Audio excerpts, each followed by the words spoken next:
Hi, my name is Peyton Slabaugh, and I will be talking about Eating Christmas in the Kalahari by Richard Borshay Lee. The article describes the author's experience as an anthropologist living amongst the King Bushmen in the southern Africa. To show gratitude, he buys the biggest and fattest ox that he could find to share for Christmas, expecting the community to be pleased and thankful. Instead, the Kung laughed at him and called his ox thin and worthless. Lee later learns that this is a cultural custom meant to discourage arrogance and promote humility. The story shows how even well-intentioned actions can be misunderstood when filtered through different cultural values. This story perfectly illustrates how worldview shapes the interpretation of meaning.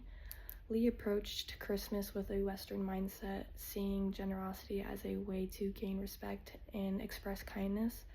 The Kung, however, valued humility and social equality, so they interpreted Lee's actions as prideful. Their teasing wasn't rudeness, but a social mechanism to prevent boasting.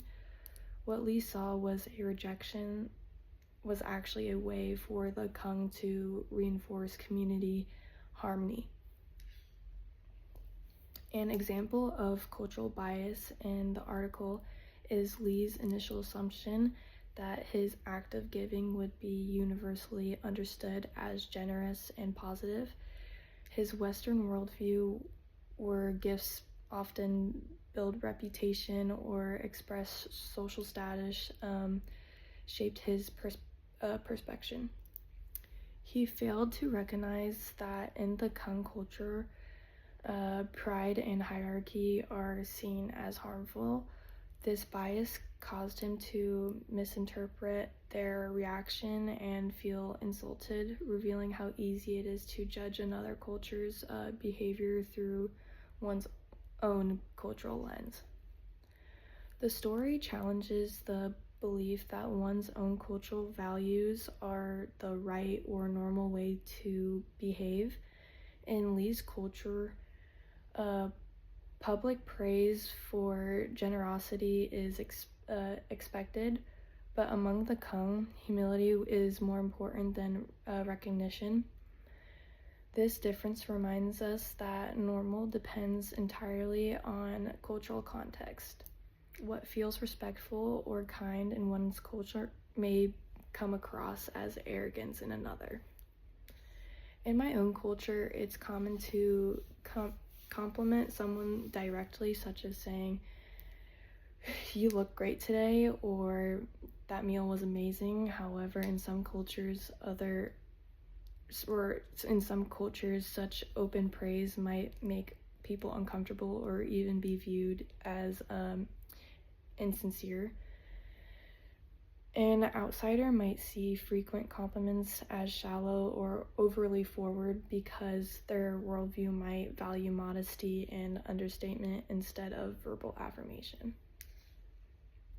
One best practice for communication across cultures is to approach interactions with curiosity instead of judgment.